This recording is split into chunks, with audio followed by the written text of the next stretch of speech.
Iya,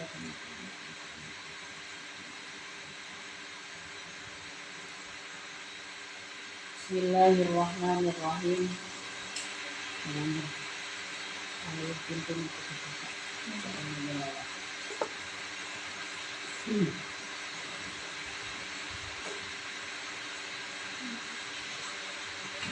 hari ini kursinya sini.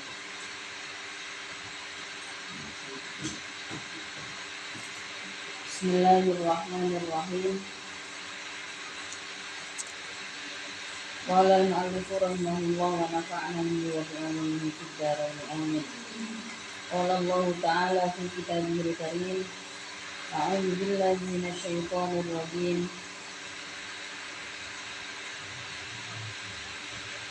Wa idza ja'aka alladziina yu'minun. Wa idza ja'a dan ketika datang. Wa idza ja'a dan ketika datang kepadamu siapa alladzina orang-orang yu'minuna yang beriman siapa alladzin bi ayatina dengan ayat-ayat kami fakul maka mengucapkanlah engkau lahum terhadap alladzin salamun alaikum pada ucapan salamun alaikum. Salamun adapun keselamatan itu alaikum mudah-mudahan atas dirimu. Kataba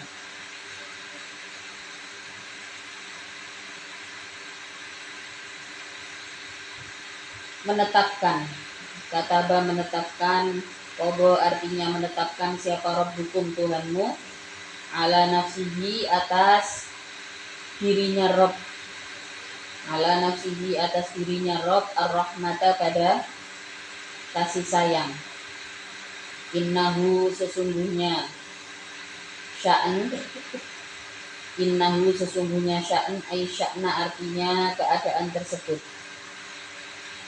Wa fi qiraatin dan di dalam qiraah yang lain bil fathi dengan fathah.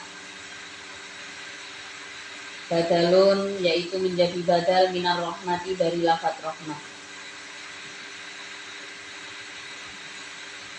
Kata rabbukum ala nafsihir rahmah innahu man amila minkum. Jadi ada yang ada yang innahu, dalam qiraah yang lain hamzahnya di fathah annahu. Nah, kalau innahu berarti sifatnya menjadi permulaan kalimat, maka peletakan hamzah di kasroh, hamzahnya di kasroh. Kalau dalam qiraah yang lain yang hamzahnya di fathah itu berarti berada di tengah kalimat, menjadi badal daripada ar-rahman. Kalau bacanya annahu yaitu sesungguhnya sya'an. Jadi perbedaan anna dan inna. Kalau anna berada di tengah kalimat, kalau inna berarti menjadi permulaan kalimat. Innahu sesungguhnya sya'an itu man. Adapun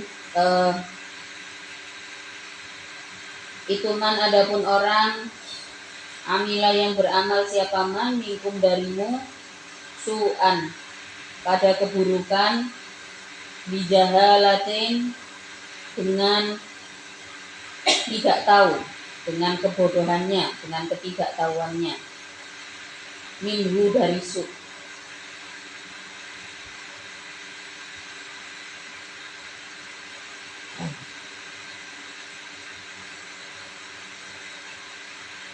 Haitsu irtakaba ketika melakukan siapa man hu pada su'. Summataba kemudian bertaubat siapa man. Roja'a artinya kembali siapa man.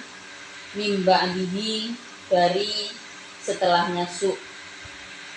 Ba'da amalihi artinya di dalam setelah perbuatan su'.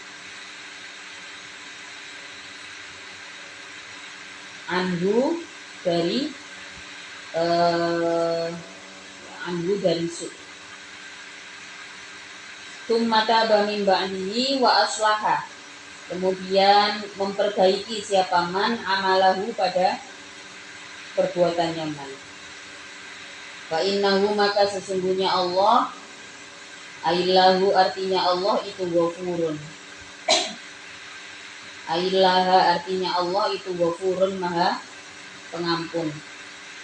Lahu bagiman. Rahimun pun maha pengasih bihi dengan man. Rasulullah diberi arahan oleh Allah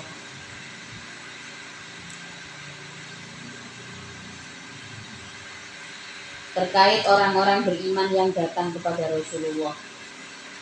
Orang-orang yang setelah mendengar Al-Quran, setelah mendengar penjelasan Rasulullah kemudian beriman.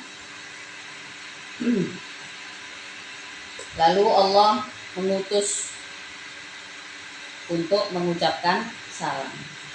Wa idza ja'akal ladzina yu'minuna salamun alaikum. Hendaknya mengucapkan salam. Lalu berikutnya kata rabbukum ala nafsihir rahmah. Jadi setelah orang-orang beriman, selain didoakan keselamatan, juga diinformasikan kepada orang-orang yang sudah beriman bahwa Allah menetapkan sifat rahmah di dalam dirinya. Jadi Allah menetapkan sifat kasih sayang di dalam dirinya. Apa yang dimaksud di sini? Apa buktinya? Baik. Buktinya adalah man amila minkum su'an bijahalah. Kalau di antara kalian ada yang masih melakukan keburukan, jadi kan konteksnya adalah ini tadinya orang-orang kafir, ya, orang-orang musyrik, kemudian diimankan, kemudian beriman kepada Rasulullah. Pertama didoakan keselamatan, kemudian berikutnya diberikan kabar gembira bahwa Tuhan yang kamu percaya saat ini, adalah yang menetapkan sifat kasih sayang di dalam dirinya.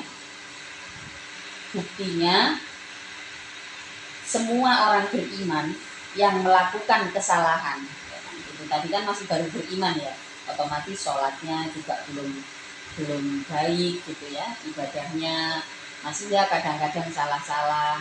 Bahkan pada masa Rasulullah itu beberapa sahabat sebelum turun ayat mengenai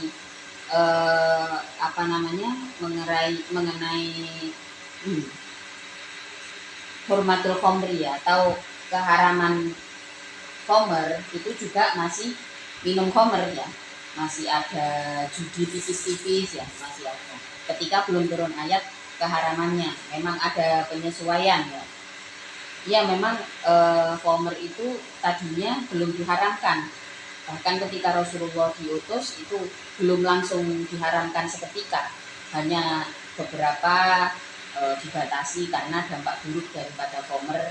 Dan khamr itu kan bentuknya macam-macam ya. Nah ketika orang baru pertama kali beriman ya, baru saja beriman, otomatis masih ada ini kesalahan-kesalahan yang mungkin dilakukan, gak usah sing tas beriman. Awake dhewe juga sering begitu kan ya. Nah ini ayat ini menjadi arahan sebenarnya ya untuk kita sebagai orang yang sudah beriman ya, atau sebagai orang tua nantinya ya, untuk kalian itu sebagai orang tua ketika mengarahkan kepada anak-anak ya, didoakan keselamatan, mendapatkan kehidupan yang selamat, berada di dalam lindungan Allah gitu ya. Kalau doa itu jangan ditambah-tambahin gitu. Mudah-mudahan dilindungi dari apa-apa gitu ya. Jadi kalau ada yang disumpahi ya, ada satu kelompok tertentu yang disumpahi. Jadi kalau mendoakan orang itu baiknya ya ya diberikan kehidupan yang selamat, diberikan kebahagiaan, dijaga imannya, dijaga oleh Allah gitu. Itu apa namanya akan lebih objektif. Maka di sini arahannya adalah cukup salamun alaikum, mudah-mudahan keselamatan atas dirimu, bahwa saat ini Tuhan yang sedang kamu percaya saat ini adalah yang besar rahmatnya. Kesalahan-kesalahan yang mungkin dilakukan setelah kita beriman, ya setelah orang-orang itu beriman, atau kalau konteksnya anak-anak ya, setelah anak-anak lebih mengerti satu persatu mengenai pendidikan agama ya, kadang-kadang masih ada salahnya dikit-dikit gitu. Karena ketidaktahuan mungkin, yang penting bukan karena disengaja ya, yang penting bukan karena disengaja. Di situ Allah katakan bahkan disengaja saja. Kalau misalkan kita menyadari langsung tobat ya, tobatnya apa? Ampunannya langsung dikasih ke kita. Ini adalah bukti rahmat Allah. Maka kalau ada orang yang belajar agama, ini jangan langsung mengeluarkan judgement yang nggak boleh gitu, nanti masuk neraka gitu. Jadi judgement seperti itu tidak disarankan. Bahkan dalam ayat ini Allah cukup menegaskan ya bahwasanya setiap orang yang bertaubat dari kesalahan yang mungkin karena tidak tahu, kemudian diikuti, tapi tobat yang nggak bisa tobat, kayak kemarin iman, masalah iman. Seseorang yang beriman nggak bisa iman tok, tapi harus man amana wa aslah. Sama juga di sini ya, ayat yang ini, summata min ba'dihi wa aslah. Tobat setelahnya memperbaiki diri. Gak iso tobat-tobat aku istiqomah, aku mari maghrib itu mesti sholat tobat. Menene gak memperbaiki sikap, besoknya masih tetap bergantung pada orang lain. Besoknya masih tetap tidak bisa menjaga lisan, masih lalai dengan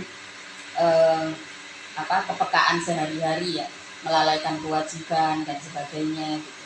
Sampai kemarin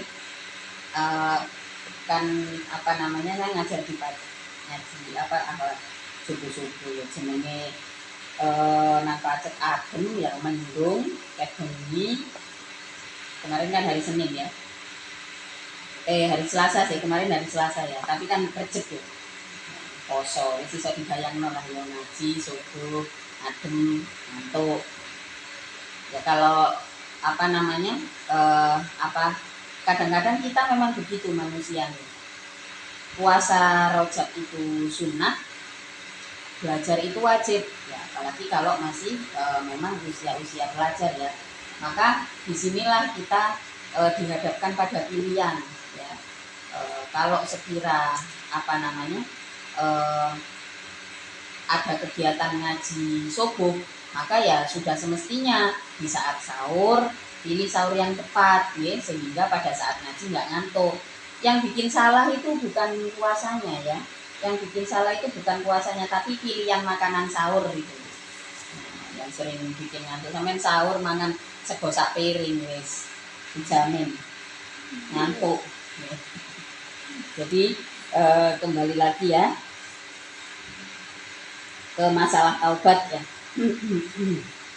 Jadi pada masa itu memang banyak yang baru beriman, bahkan ketika baru saja turun ayat mengenai Khomer, apakah semua sahabat bisa langsung meninggalkan, seketika itu meninggalkan Khomer? Ada banyak kisah jadi pelan-pelan, ada yang meninggalkan secara pelan-pelan karena semua hal di dunia ini itu mungkin ada manfaatnya gitu ya. Jadi ada yang menggunakan Khomer itu mungkin untuk stamina atau untuk kebugaran ya, atau untuk ketenangan. Nah, padahal di dalam alam kita itu ada macam-macam. Nah, maka sebagian dari pengikut Rasulullah pada saat itu ya pelan-pelan meninggalkannya, karena mulai lahir nggak ada itu Khomer diharamkan. Nah, kalau sampai sekarang moro-moro sahabat ini yang menyesatkan ya, zaman dulu itu nggak langsung diharamkan, saya tak jajal titik kayak sampai jajal kopi miring itu. miris ya sekarang. Kalau lihat video-video di sosial media itu ya, kelihatannya pakai hijab. Kemarin tuh saya lihat video anak-anak kayaknya masih SMP ya, SMP entah kelas 3 gitu, dan apa SMP belum SMA kayaknya juga ya, keluarnya pakai hijab, padahal yo arek duwe so wong buline lho nek nanggone pos nang ngarepe saya, sing dinikmati apa yang diminum apa homer sampai teler gak kuat mulai, sing video itu masih sing nyusul muring-muring. Jadi inilah apa kondisi sekarang ya, kondisi di era sekarang. Mudah-mudahan kita dan seluruh keluarga kita dilindungi ya sama Allah. Luar biasa ya pengaruhnya. Jadi jangan apa ya, kita nggak bisa lalai di zaman sekarang, kita nggak bisa lalai. Oh sahabat yang berarti wis ngisi Homer ya, aku tak jajal titik ayo opo kan gunane.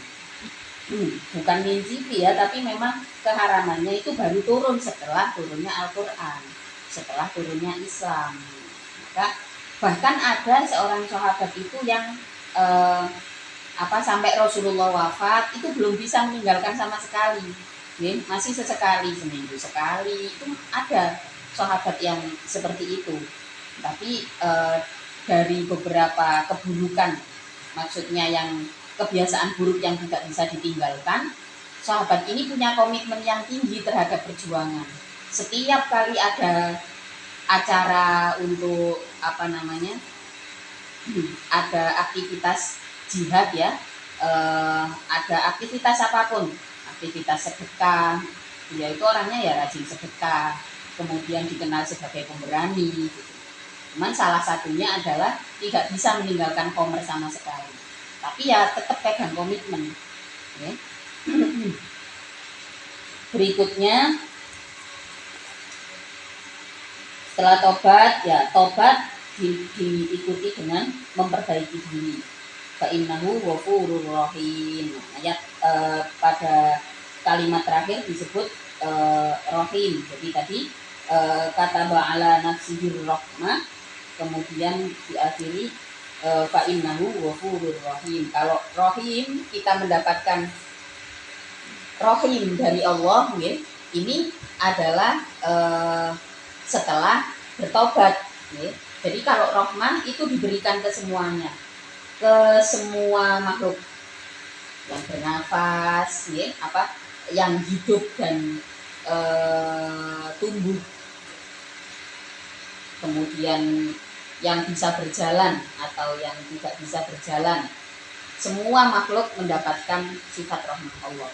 Sementara Ar-Rahim, ya, sementara sifat Rahim, kasih sayang Allah yang sebutannya Rahim itu diberikan kepada siapa? Yaitu tadi pendosa yang bertaubat, yaitu mendapatkan Rahim, ya. Kemudian anak muda yang sudah punya semangat untuk bekerja dan beribadah. Nah, ini pokoknya Rahim itu adalah Maha Pengasih bagi orang-orang terpilih gitu ya, terpilih entah setelah dia melakukan kesalahan kemudian bertaubat. Maka orang itu kalau mengartikan sari tilawah itu biasanya kan, masa artinya Bismillahirrahmanirrahim gitu ya, Maha Pengasih tanpa pilih kasih, itu salah itu nih, itu salah, tapi ya agak sing gawe gitu ya.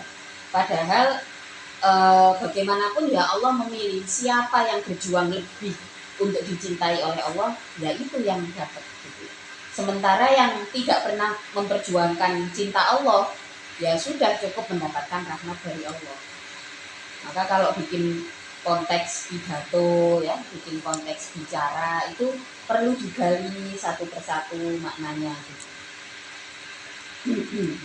Biar nggak salah arti.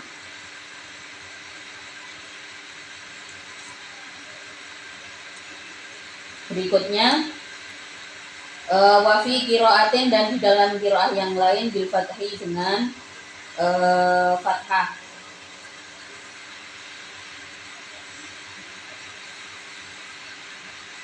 Ai fal maghfiratu, artinya adapun pengampunan itu lahu bagiman. Wa kadzalika, dan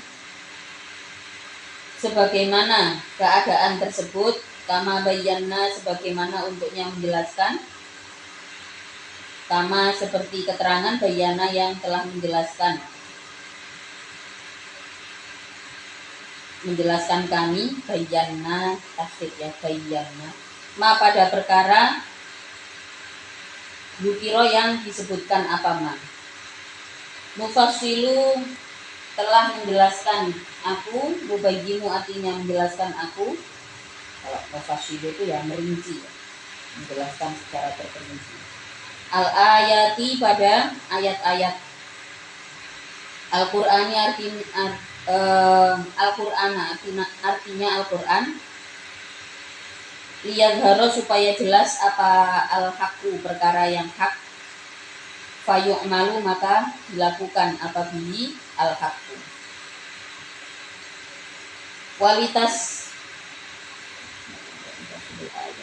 Walitas tabina dan supaya jelas. Tadharo artinya jelas apa sabilul mujrimina jalannya orang-orang yang melakukan dosa. Fatuj tanabu maka dijauhi apa sabil. Fatuj tanabu maka dijauhi apa sabil. Wa fi qiraatin dan di dalam qiraah yang lain bitahtaniyati dengan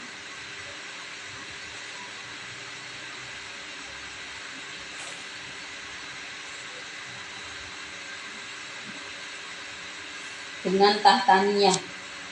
Wa fi ukra dan di dalam qiraat yang lain bil fawqaniyati dengan fawqaniyah.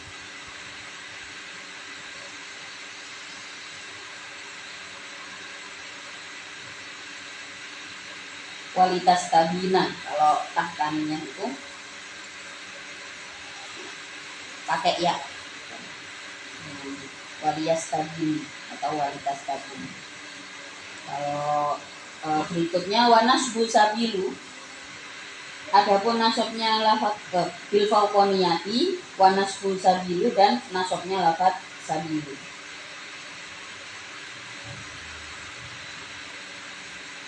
Itu fitobun menjadi fitob atau berbicara Nabi Sallallahu Alaihi Wasallam pada Nabi Sallallahu Alaihi Wasallam. Kul mengucapkanlah engkau, ini sesungguhnya aku itu nuhitu dicegah aku an a'buda untuknya menyembah aku alladzina pada berhala tad'una yang beribadah engkau. Ta'buduna artinya beribadah engkau min dunillahi dari selain Allah.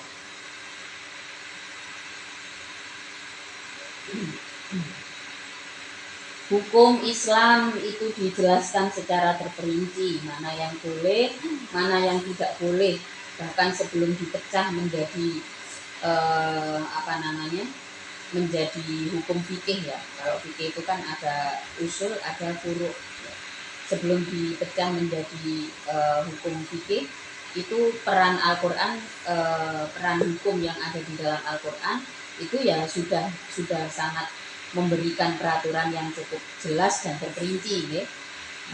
Hanya saja para cendekiawan, para ulama kemudian merincikan semua yang ada di dalam Al-Qur'an, mendeskripsikan semua yang ada di dalam Al-Qur'an dalam bentuk ilmu-ilmu yang bisa didalami masing-masing terkait hukum ibadah dan muamalah. Oh, ini yang mengatur hukum-hukum ibadah dan muamalah. Terus kemudian dimasukkan dalam kategori ilmu fikih yang mengarahkan pada ketuhanan. Nah, dimasukkanlah ke dalam ilmu tauhid gitu ya. Kemudian yang di dalam Al-Qur'an yang mengarahkan ilmu adab. Nah, ini dimasukkanlah ke dalam ilmu adab dan akhlak, ya, ilmu sosial. Semuanya diperinci oleh para ulama supaya pada masa-masa mendatang Al-Qur'an tetap menjadi pegangan, ya, bahwa semua yang ada di dalam Al-Qur'an itu penting untuk kehidupan manusia. Pada ayat ini Allah memastikan ya, wa kadzalika nufassilul ayati. Aku telah merinci pada ayat-ayat pada Al-Qur'an supaya apa? Supaya menjadi jelas. Apa yang jelas? Sabilul mujrimin, jalannya orang-orang yang berdosa. Supaya antara dosa dan pahala itu ada bedanya, supaya baik dan buruk itu ada bedanya. Maka hukum di dalam Al-Quran, hukum apa-apa diperjelas, makanan yang tidak boleh seperti apa, perilaku yang tidak boleh seperti apa. Kemudian hukum waris juga dirinci, hukum wasiat juga dirinci, semuanya dirinci di dalam Al-Quran. Tujuannya apa? Supaya jelas jalannya. Kemudian diarahkan lagi, kul inni nuhitu an a'budal ladzina tad'una min dunillah. Ucapkanlah kepada kufar Makkah ya, bahwa aku, yang dimaksud di sini adalah Rasulullah, dilarang oleh Allah untuk menyembah selain Allah. Kul, mengucapkanlah engkau, la attabi'u, tidak mengikuti aku, ahwa'akum, pada keinginanmu, fi ibadatiha, di dalam menyembah berhala. Qad dhalaltu, benar-benar tersesat aku, idan, ketika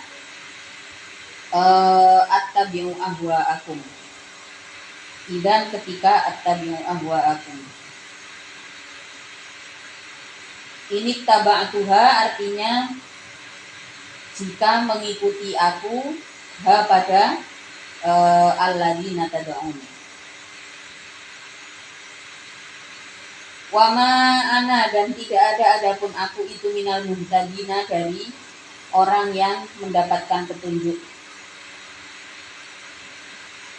Jadi ya di saat itu Rasulullah terus digrogoti ya, karena dari awal, dari kecil itu Rasulullah adalah sosok yang dicintai oleh semua orang, dari perilakunya, dari akhlaknya, dari semuanya lah ya.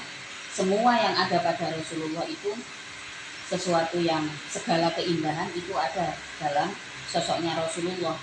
Maka orang-orang kufar Makkah itu pengen nih Rasulullah itu menyembah berhala seperti mereka, atau bahkan ketika Rasulullah sudah Rasulullah dan para sahabat ini sudah kembali ke Makkah nih, selesai proses Fathu Makkah, itu orang-orang kafir Quraisy ya, atau orang-orang Makkah yang belum beriman itu datang kepada Rasulullah minta dihukumi ini, nanti sudah dikasih, nah itu masih ngengkel gitu ya, pengennya Rasulullah itu mengambil hukum, mengambil keputusan yang sesuai dengan keinginan mereka, yang sesuai dengan keinginan orang-orang kafir.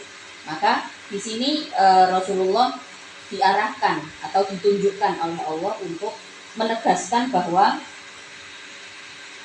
sebagai pemimpin ya, sebagai pemimpin umat, hukum yang ditetapkan di dalam Al-Quran itu ya dijalankan, bukan sekedar untuk menuruti keinginan ya, bukan sekedar untuk mengikuti keinginan. Apa yang dikatakan haram di dalam Al-Quran, ya maka kita usahakan untuk tinggalkan. Apa yang diwajibkan di dalam Al-Quran, kita berusaha untuk melakukan. Sedikit lagi ya. Wa ma ana minal muhtadin. Kul, mengucapkanlah engkau, ini sesungguhnya aku itu ala bayyinatin, atas kejelasan. Bayanin artinya kejelasan, mir rabbi, dari Tuhanku. Wa qad kadzabtum, dan benar-benar mendustakan engkau, bihi, dengan rabbi. Bi rabbi artinya dengan Tuhanku, haitsu asyraktum, ketika menyekutukan engkau, haitsu asyraktum, ketika menyekutukan engkau. Ma'indi, tidak ada itu di sisiku, ma'indi, tidak ada itu di sisiku, ma, adapun perkara, tasta'jiluna, yang tergesa-gesa engkau, bihi dengannya minal adabi dari siksa. Ya, Allah tetapkan bahwa tidak ada adab langsung. Nah, ini yang salah satu ayat yang menjelaskan bahwa adab itu tidak ada yang tidak diturunkan seketika. Jadi ketika kenabian itu turun, isti'jalul adab atau adab seketika itu sudah tidak ada. Ya maka berita-berita zaman dulu, oh anak ini karena durhaka menjadi ikan pari, ya itu jelas hoax ya. Nang zaman Rasulullah wis gak ono koyo ngono. Itu jelas pembodohan.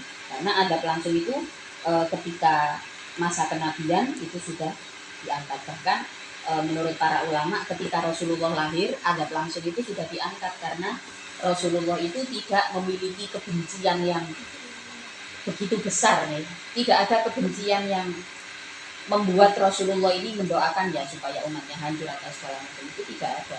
Ya. Yang Rasulullah itu punya empati yang besar, punya intelektual yang besar juga. Ya.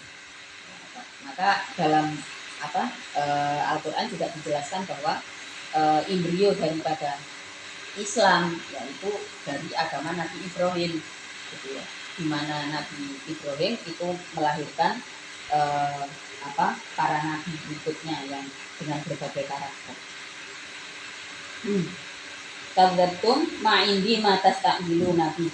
Inilah hukmu, tidak ada adapun hukum Allah bidalika di dalamnya wa ghairi dan selainnya dalik itu illa lillahi kecuali pada Allah yaqdi yang menentukan siapa Allah, al-qadha pada hukum, al-haqqo yang benar, wa huwa adapun Allah itu khairul fasilina paling baiknya yang menghukumi, al-hakimina artinya yang menghukumi, wa fi qiraatin dan di dalam qiraah yang lain yakusu menceritakan siapa Allah, ayyakulu artinya berkata siapa Allah, illa lillahi yaqdi itu ya.